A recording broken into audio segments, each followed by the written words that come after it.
오늘 말씀은 창세기 13장 1절에서 4절 말씀입니다.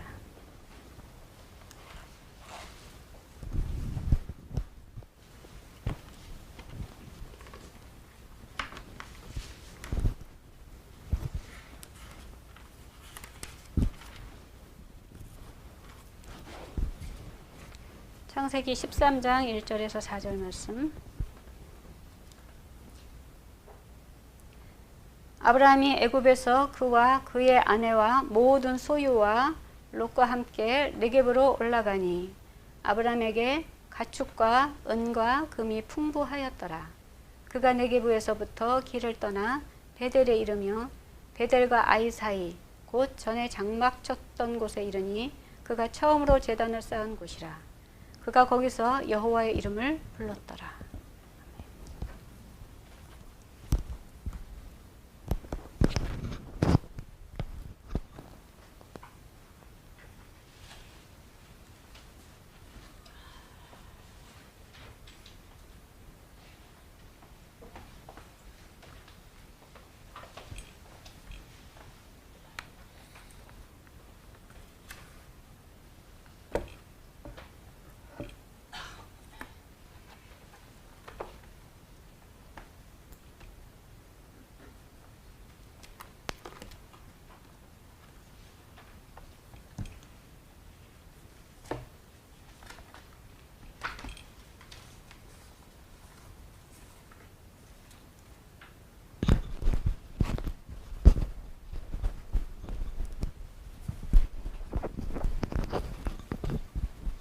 할렐루야.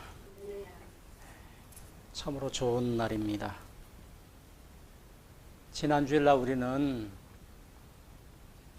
창세기 13장 1절부터 4절의 똑같은 성경 본문의 말씀을 통해서 아브라함이 성공이 아닌 왜 실패했는가, 이 말씀을 들었습니다. 새 시대에 출발에 앞서서 우리가 준비를 어떻게 해야 되는가라고 하는 제목으로 말씀을 나누었는데, 지난주일에 들었던 말씀들을 잘 한번 기억해 보십시오. 아브라함은 3년이라고 하는 세월 동안에 신앙생활을 했는데 몇 점 맞았다고요? 빵점. 하나님께서 아브라함을 갈대아 우르라고 하는 곳에서 부르셔서 하란을 거쳐서 이제 가나안 땅으로 들어갔는데, 하나님께서 가라고 하는 본토 친척 아비집을 떠나 내가 지시할 땅으로 가라 해서 가나안 땅에 들어갔어요. 그런데 공교롭게도 흉년이 들었어요. 하나님께서 가라고 하는 그 장소에 갔는데 흉년이 들었단 말이에요. 아니, 하나님께서 가라고 했으면 거기에 풍년이 들어서 잘 먹고 잘 살아야 되는데 흉년이 들다 보니까 하나님께서 가라고 하는 그 장소에 있지 아니하고 애굽으로 내려갔어요. 다시 세상으로 갔다는 거예요. 세상에 있던 사람을 하나님이 계시는, 하나님이 약속하신 땅 가나안 땅으로 가게 했는데 다시 세상으로 내려갔어요. 애굽은 세상이잖아요. 그러니까 애굽이 3년 동안 열심히 교회를 생활을 했지만은 세상으로 내려갔다라고 하는 것은 실패자가 된 거예요. 실패를 한 자가 성공하기 위해서는 왜 실패했는가를 알아야만이 성공할 수가 있습니다. 하나님께서 바로를 통해서 왜 실패했는가를 가르쳐 주고 있습니다. 첫 번째는 항상 정직한 말을 해라. 아브라함이 정직하게 말하지 아니함으로 말미암아서 아내를 빼앗겼잖아요. 그러니까 바로를 통해서 깨닫는 것이 바로 정직하게 말하라고 하는 말씀이었습니다. 두 번째는 거짓말했잖아요.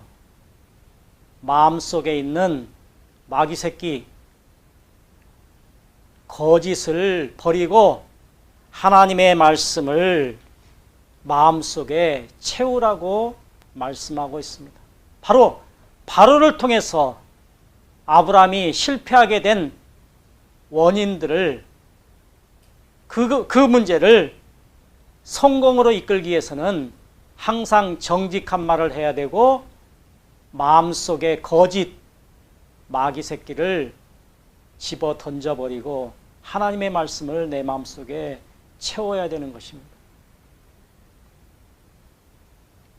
요즘에 오미크론이라고 하는 그런 새로운 것이 이제 남아공에서부터 시작돼 가지고 전 세계로 지금 퍼져나가고 있잖아요. 거짓하면 뭐가 생각납니까? 요즘 뉴스거리에 40대 부부가 나이지리아라고 하는 곳에서 무엇을 하고 왔는지는 모르겠어요. 거기서 선교를 했는지 뭘 배우고 왔는지는 모르겠습니다만은 인천공항에 들어와 가지고 거짓말을 해 가지고 지금 많이 이렇게 퍼져나가고 있는 모습을 보면은 누구를 믿겠어요?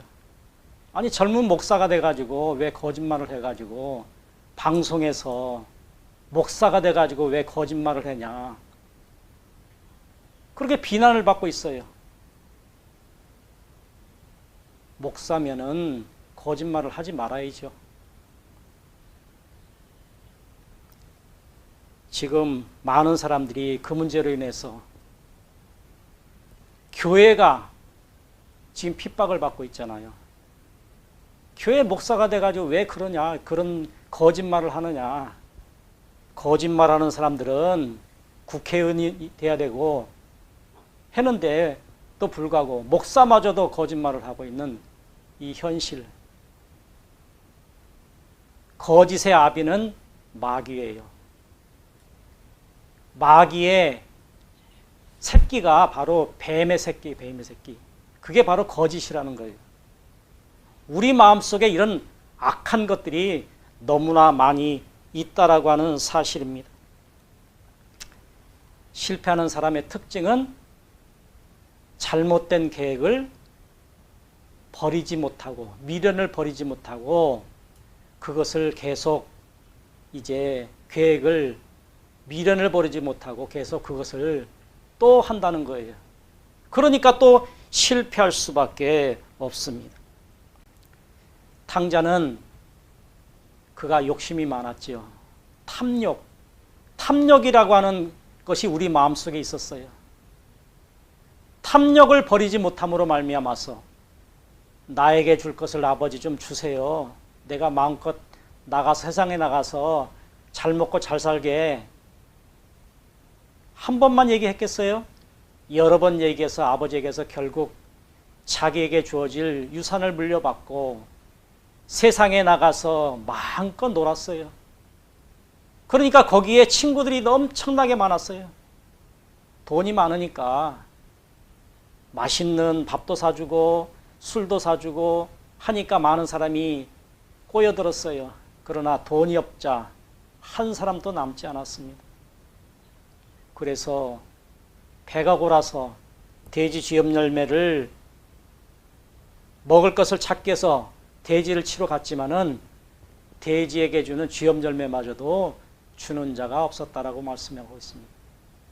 그래서 그가 생각하기를 아버지 집에 가면은 품꾼들도 많고 먹을 것이 많으니까 이제 아버지 집으로 돌아가야 되겠다라고 하는 생각을 가지고 회개하고 아버지 집으로 돌아갔더니 아버지가 품에 안으시고 죽었던 내 아들이 돌아왔다라고 말씀하면서 좋은 옷도 입혀주시고 금가락지를 끼워주시고 발에 신발도 신겨주시고 또 짐승도 잡아서 온 동네 사람들과 잔치함으로 말미암아서 성공자가 되었다라고 하는 말씀도 들었습니다.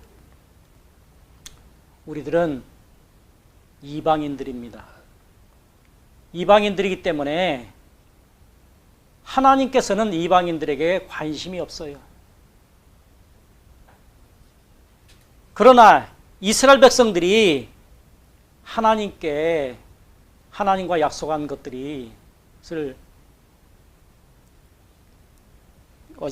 것들을 이제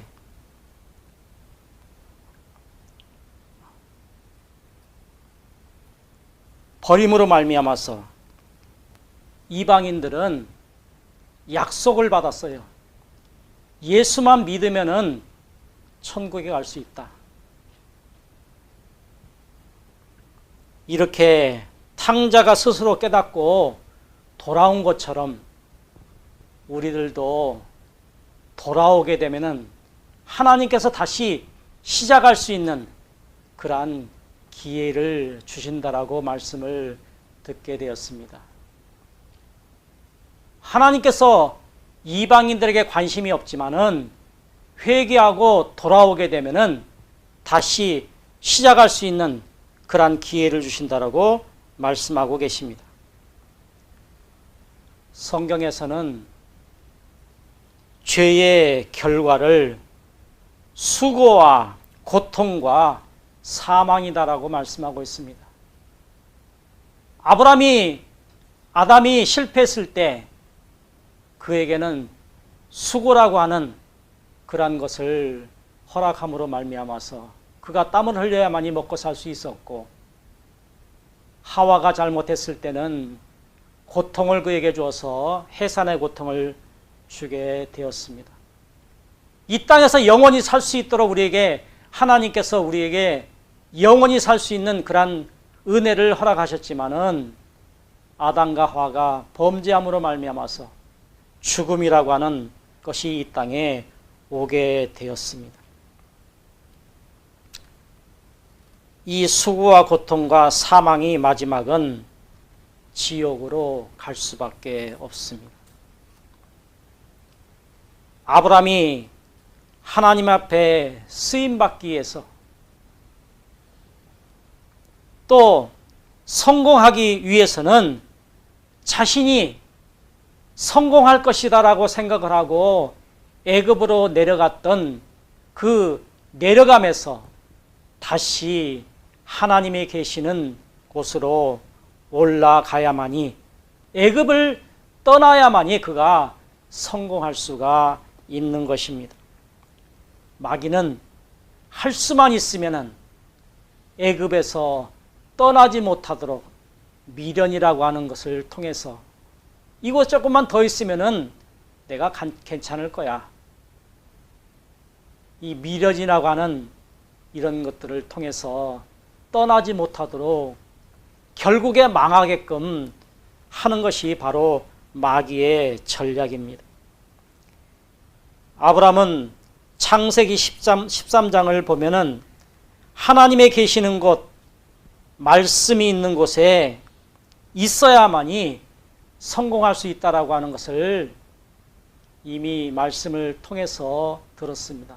결국은 하나님이 계시지 않는 곳, 말씀이 없는 곳으로 내려갔더니 그는 실패자가 되었기 때문에 하나님이 계시는 곳, 말씀이 있는 곳에 가야만이 성공할 수가 있는 것입니다. 그래서 창세기 13장 본문 말씀을 통해서 우리에게 해결하는 방법, 실패자가 성공하기 위해서는 하나님의 말씀을 떠나서는, 하나님의 말씀을 떠나 세상, 마귀가 있는 그곳으로 가게 되면은 실패한다라고 하는 것을 창세기 13장을 통해서 우리에게 보여주고 있습니다. 반드시 실패한다. 그냥 실패하는 것이 아니라 반드시 꼭 실패한다라고 하는 것을 우리에게 말씀하고 있고, 두 번째는 실패했던 사람이라 할지라도 회개하고 돌아오면은, 탕자와 같이 회개하고 돌아오면은 성공할 수 있다라고 하는 사실. 세 번째는 다시는 하나님의 말씀을 떠나지 말라라고 하는 말씀이 바로 창세기 13장을 통해서 우리에게 성공할 수 있는 방법, 실패자가 성공할 수 있는 방법을 우리에게 가르쳐주고 있는 그러한 말씀입니다. 오늘은 똑같은 성경 본문 말씀이었죠. 제목도 똑같아요. 새 시대 2022년을 시작하는 새 시대의 출발점에 준비, 지난번에는 새 시대를 출발하는 준비 첫 번이었다라면 오늘은 두 번째 시간입니다. 똑같은 본문 말씀을 통해서 새 시대의 준비 두 번째라고 하는 제목의 말씀으로 은혜를 나누기를 원하는데, 하나님께서 새로운 시대에 주시는 이유, 새 시대의 준비 첫 번째 시간과 오늘 두 번째 시간으로서 그러면은 새 시대를 우리에게 왜 주시는가에 대한 말씀을 오늘 말씀을 통해서 은혜를 나누기를 원합니다. 육적이고 세상적인 것, 이것이 바로 육신의 생각입니다. 육적이고 세상적인 것을 버리고 하나님이 기뻐하시는 새로운 삶을 살도록 하기 위해서 우리에게 하나님이 새로운 시대를 주시는 이유라고 하는 말씀입니다. 에베소서 5장 16절 말씀을 보니까 때가 악하니 세월을 아끼라. 우리가 잘 기억하고 있는 말씀이죠. 사도 요한은 요한일서 2장 28절 말씀에 자녀들아 이제 그의 안에 거하라. 이는 주께서 나타내신 바 되면 그가 강림하실 때에 우리로 담대함을 얻어 그 앞에서 부끄럽지 않게 하려 함이니라. 때가 악하니까 세월을 아끼라고 하는 이 말씀은 하나님 앞에 섰을 때 우리가 부끄럽지 않게 하기 위해서 우리가 세월을 아껴야 될 것을 말씀하고 있습니다. 우리는 입술로는 내가 예수를 믿으니까 천국 가면은 내가 상급을 많이 받을 것이다 라고 생각을 하면서 살아갑니다. 그런데 과연 우리가 예수를 믿고 지난 세월 동안에 나는 과연 주님을 위해서 무엇을 했습니까?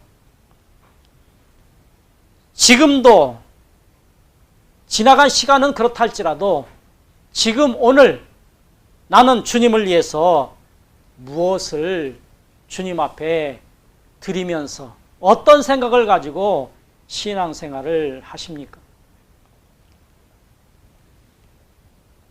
하나님께서 이런 우리들에게 오래 참으시고 책망하지 아니하시고 기다려주시는 하나님께서 우리의 잘못을 진노하지 아니하시고 다시 출발할 수 있는 기회를 주셨다라고 하는 것입니다. 하나님께서 기회를 주시지 않았다면 오늘 이 자리에 우리가 앉아 있을 수가 없습니다. 비록 내가 주님 앞에 충성하지 못하고 지금까지 맡기지 못한 삶을 살아간다 할지라도 하나님께서 기회를 주셔서 오늘도 내가 이 자리에 앉아 있고 하나님 앞에 더욱더 충성하겠다라고 하는 그러한 다짐을 하면서 이 시간 예배하고 있습니다. 아브라함의 행동대로 하나님께서 공의로 심판하셨다라면 아브라함은 다시 하나님 앞에 나올 수도 없고 오늘 이 자리에 아브라함을 통해서 우리에게 믿음의 조상이라고 우리가 부르지도 아니하고 아브라함을 말하지도 않을 것입니다.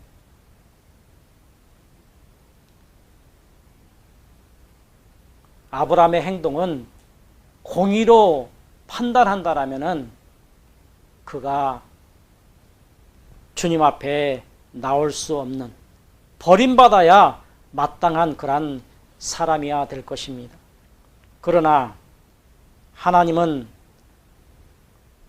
다시 기회를 주셔서 아브라함이 깨닫고 처음 자리인 하나님이 계시는 가나안 땅으로 다시 인도하시고 계십니다. 창세기 13장 1절에 애굽에서 자기 가족들과 아내와 롯과 같이 네겝으로 올라가니, 네겝은 메마른 땅, 사막과 같은 땅이라고 말씀을 드렸습니다.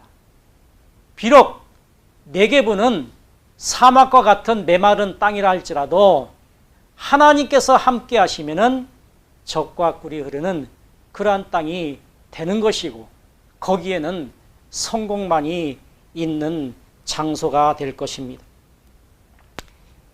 이 세상은 이제 12월 달 되면 분주하죠.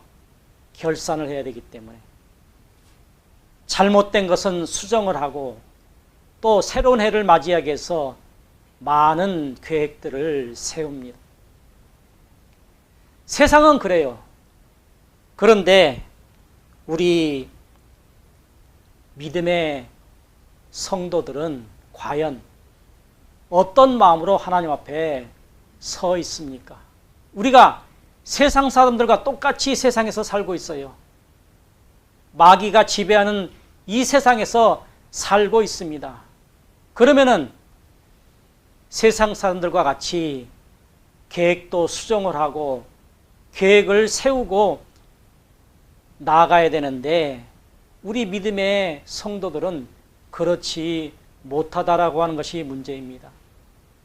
내가 믿음이 있으니까 믿음대로 살면은 하나님께서 좋은 것을 주실 거야 라고 하는 막연한 생각을 가지고 살아가요. 제가 그랬거든요.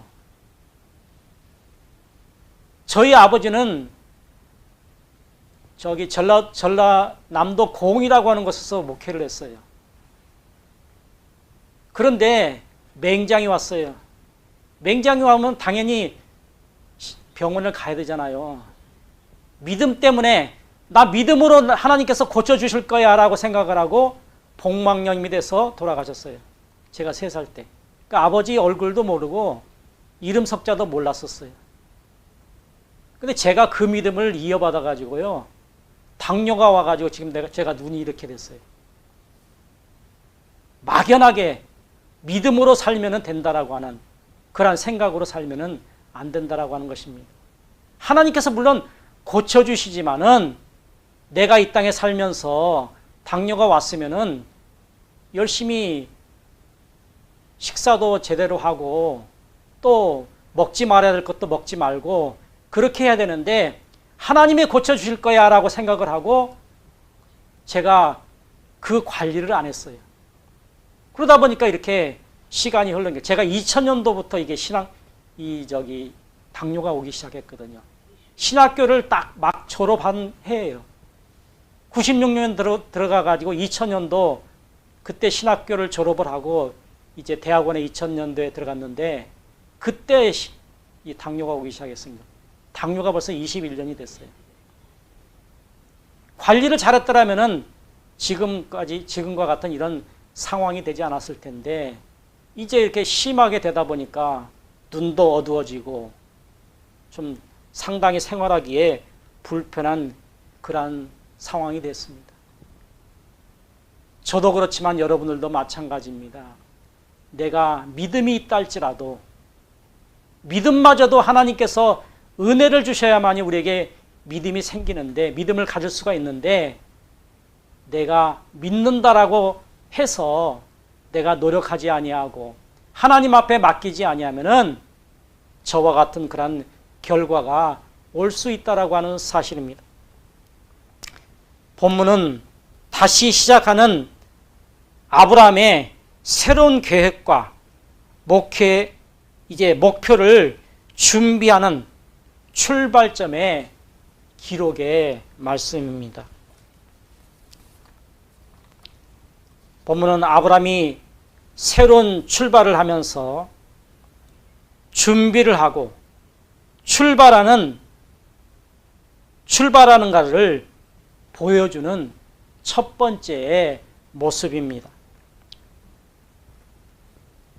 3년 전 아브라함이 하란을 떠나서 갈대 우르에서 부름을 받아서 아버지 데라와 더불어서 중간에 형제들이 살고 있는 하란이라고 하는 곳에서 조금 시간이 지체해서 약 2년 정도, 정확한 시간은 모르겠습니다만은 약 2년 정도 거기에서 생활을 하다가 하나님의 부름에 갈대아 우르를 떠나 본토 친척 아비 집을 떠나 내가 지시할 땅으로 가라고 하는 말씀이 다시 생각나서 아버지를 하란에 두고 조카 놋과 더불어서 하나님께서 가라고 하는 그곳 가나안 땅으로 가는 장면이 창세기 12장 5절의 말씀입니다.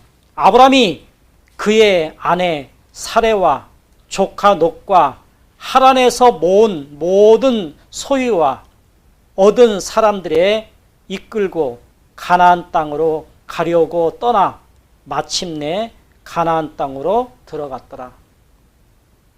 하란에 머물면서도 하나님께서 많은 복을 허락하셨던 것 같아요. 거기서 모은 모든 것과 거기에서 얻은 사람들과 더불어서 마침내 가나안 땅으로 들어갔다라고 하는 말씀입니다. 3년이 지나고 난 이후에 오늘 본문 말씀에 보니까 우리가 방금 읽었던 말씀처럼 네겝으로 올라갔더라. 여기에서는 바로 어디예요? 첫 창세기 12장 5절은 하란에서 가나안 땅으로 들어간 내용이고 창세기 13장 1절은 그가 빵점 맞고 교회 생활 열심히 했지만은 3년 동안 열심히 했지만 빵점을 맞았던 애굽에서 다시 가나안 땅으로 올라가는 모습입니다. 이렇게 네겝으로 올라간 그 장소는 메마른 땅이었지만은 하나님께서 같이 하셨을 때 그는 성공자가 될 수 있었습니다. 그리고 이스라엘 백성들이 출애굽을 해서 40년 동안 광야에서 훈련받잖아요. 마찬가지로 아브라함도 40년 동안 훈련을 받습니다. 그리고 장년이 되었을 때 갓난아이로 출발했던 아브라함이 장년이 되었을 때 어느 날 하나님이 나타나셔서 아브라함아, 너 독자 이삭 있지 않니? 그 독자 이삭 나에게 바쳐라. 그랬을 때 아브라함은 뒤를 돌아보지 아니하고 아내에게도 얘기하지 아니하고 종들과 더불어서 이삭 아들을 데리고 모리아 산에 가서 아들을 바치는 모습을 봅니다. 처음 가나안 땅에 들어갔다가 또 세상으로 내려갔다가 다시 올라오고 하는 이 모습을 통해서 40년이라고 하는 세월이 흘렀을 때 그는 갓난아이가 장자의 모습이 되었습니다. 장년의 모습이 되었습니다. 장년의 모습이 되었을 때 하나님께서 아들 독자 이삭, 그가 사랑했던 아들 이삭을 드리라고 했을 때 뒤를 돌아다보지 아니하고 아내에게도 의논도 하지 아니하고 모리아 산으로 가서 하나님 앞에 자기 자녀를 드리는 그러한 모습, 바로 장년의 모습입니다. 누가 이렇게 하라, 저렇게 하라, 충성하라, 봉사하라, 헌신하라 하지 않아도 하나님의 명령이면은 아브라함이 아브라함 되었을 때, 장년이 되었을 때 그는 하나님 앞에 독자 이삭마저도 바치라고 했을 때 바치는 그러한 믿음의 성공자가 되었다라고 하는 것입니다. 이렇게 아브라함은 하나님께서 말씀하시면은 자기가 가지고 있는 모든 것, 독자 이삭마저도 바치는 100% 충성하는 그러한 모습을 오늘 우리에게 보여주고 있습니다. 그러나 믿음이 있을 때는 가능합니다. 100% 믿음이 있다 할지라도 하나님께서 과연 저와 여러분들에게 독자 이삭, 여러분들의 자녀 중에서 가장 사랑하는 아들 바치라고 하면 과연 바칠 수 있겠습니까? 나는 믿음이 100% 있다라고 생각을 하지만은 과연 이러한 상황이 있을 때 과연 바칠 수 있는가라고 하는 말씀입니다. 믿음이 있다 할지라도 우리가 투자를 한다 할 때 내가 100% 내가 가지고 있는 전 재산을 내가 분명하게 이것을 투자를 하면은 성공할 수 있다라고 하는 그런 자신감이 있다 할지라도 100%를 투자하는 것은 굉장히 위험한 모습입니다. 만약에 조금 잘못되면은 다 잃어버릴 수 있잖아요. 그런데 아브라함은 하나님께서 바치라고 했을 때 100% 믿음을 가지고 100%를 바쳤던 그러한 아브라함의 모습을 오늘 우리에게 보여주고 있습니다. 사람들이 왜 신을 섬깁니까? 사람은 유한한 존재이기 때문에 사람을 우리가 믿지 못합니다. 그래서 우리는 신을 섬기는 것입니다.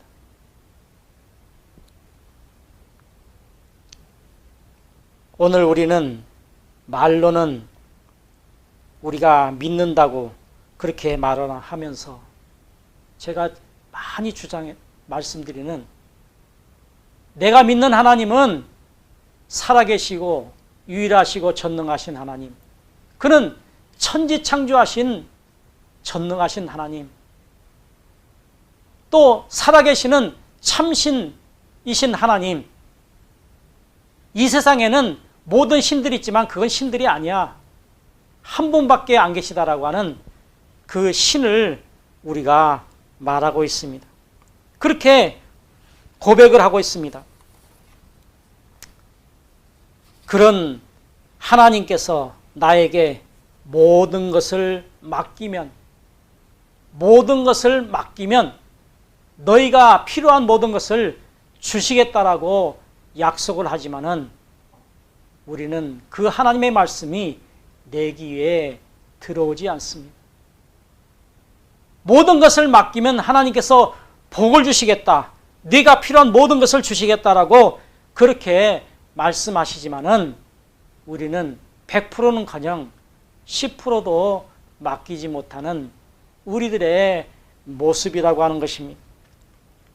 이것이 내 믿음의 전부이며 또 10%는 바치는 사람이 있다 할지라도 어떤 사람들은 신앙생활을 오래 하지만은 1%도 바치지 못하는, 하나님 앞에 맡기지 못하는 그러한 신앙생활을 하는 사람들의 여러 형태의 모습이라고 하는 것입니다.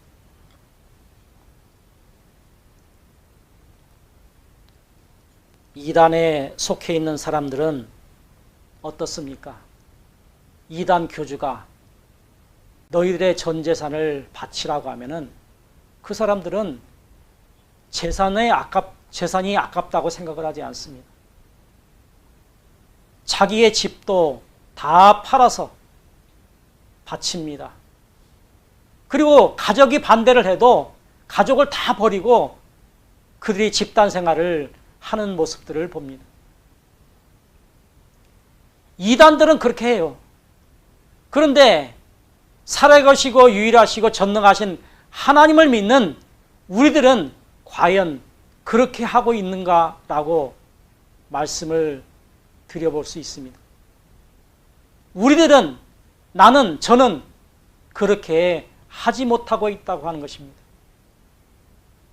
어떤 신이 바른 신입니까? 우리 잘 알잖아요.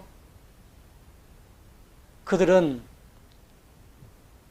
잘못된 것을 선택을 해서 결국에 마지막에 통곡할 일, 재산도 잃어버리고 가족들도 잃어버리고 그렇게 생활할 수밖에 없는 그곳에서 마지막에 통곡할 수밖에 없고 지옥의 불못에 들어갈 수밖에 없는 그러한 상황에 처할 수밖에 없는 그들이지만은 그들이 믿는 신은 참신이다라고 생각을 하고 교지가 말한 대로 따라가고 있다라고 하는 안타까운 그러한 일들이 많이 일어나고 있습니다.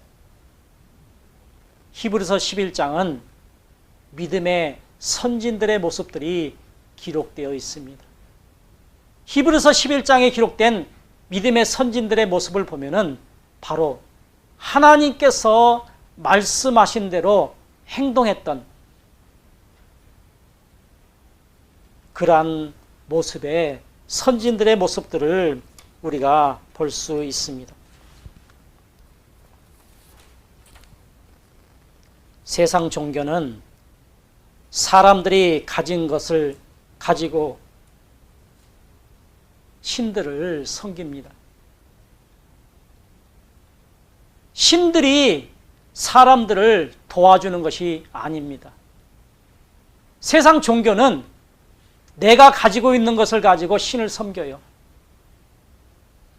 그 신들이 사람들을 도와주지 않습니다.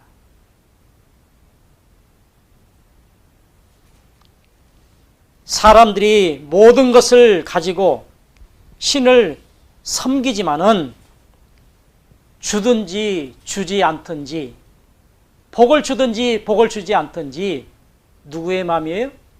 신의 마음이에요. 그렇죠? 물론 그들은 줄 수도 없고 또 주지 않을 수도 없지만은 그들은 내가 가진 것을 신들에게 다 바친다 할지라도 그들은 우리에게 줄 수 없는 그러한 존재라고 하는 것입니다. 사람들이 모든 것을 가지고 신을 섬겨 복을 달라고 그렇게 말하지만은 결국에는 다른 신을 섬기면은 세상의 모든 신들을 섬기면은 그들은 아무것도 받지 못한다라고 하는 것입니다. 예수님께서 자신을 섬기는 따르는 제자들에게 말씀하시기를 마태복음 16장 24절에서 25절 누구든지 나를 따라오려거든 자기를 부인하고 자기 십자가를 지고 나를 따르라고 말씀합니다. 예수님을 따르는 제자들에게 자기 주장이 있어서는 안 됩니다.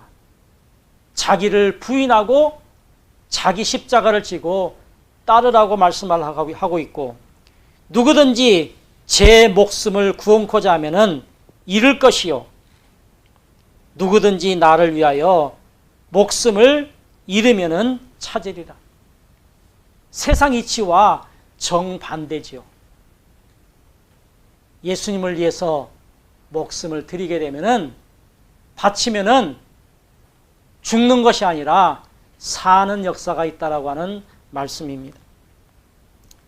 이 말씀은 너희가 나를 믿는다고 그렇게 말하면은 너희의 모든 것을 뿐만이 아니라 우리의 생명까지도 주님 앞에 바치면은 우리를 죽이는 것이 아니라 살려주신다라고 하는 말씀입니다.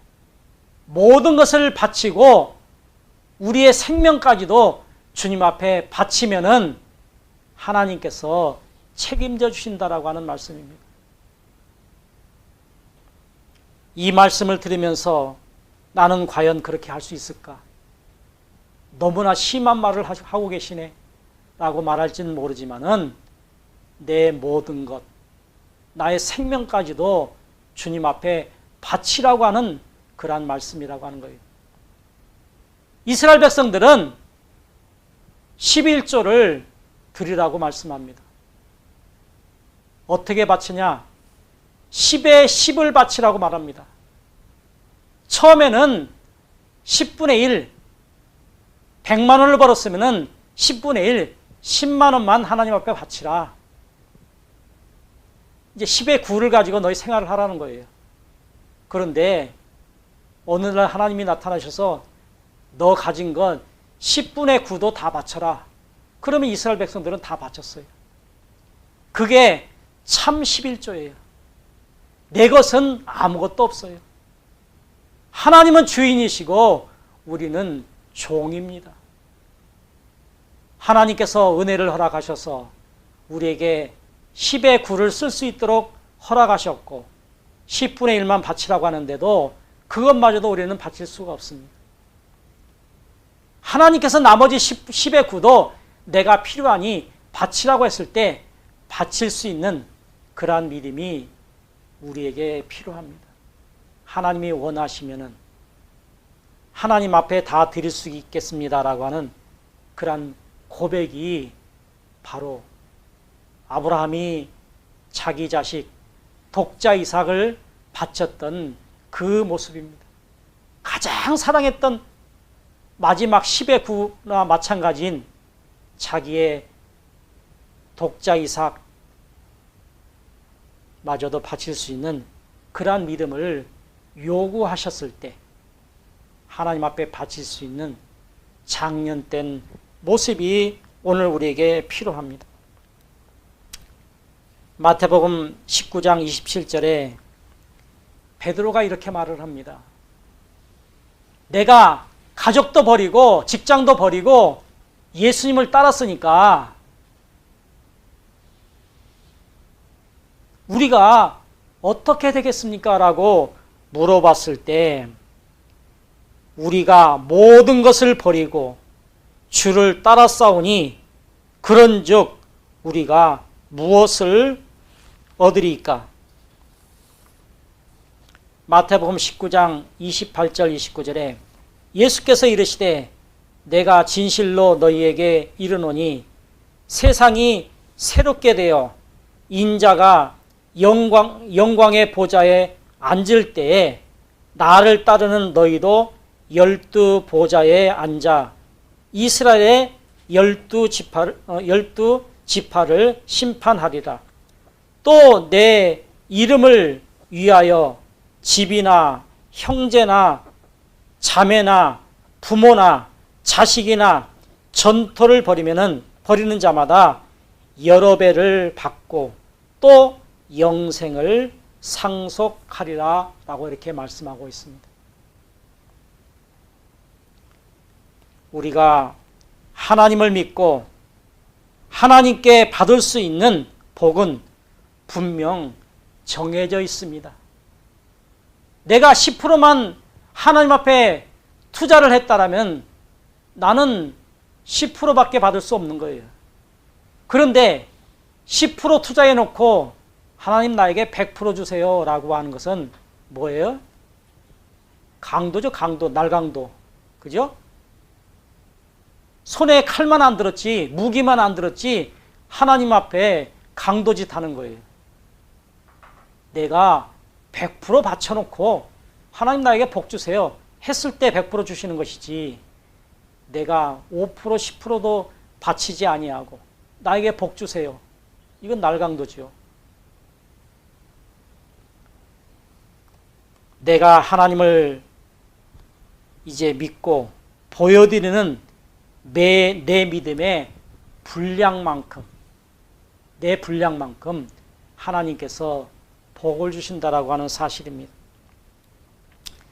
아브라함이 훈련을 많이 받았지만은 40여 년 동안 훈련을 받다 보니까 갓난아이가 장년이 되어서 자기 아들 독자 이삭마저도 드릴 수 있는 그러한 단계가 되었다라고 하는 것입니다.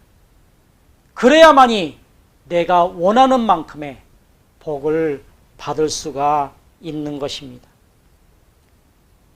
아브라함처럼 100% 드려서 복을 받든지 예수님의 제자 가룟 유다처럼 예수님의 것을 도둑질하여서 아무것도 받지 못하고 지옥에 가든지 선택은 바로 저와 여러분들의 몫입니다.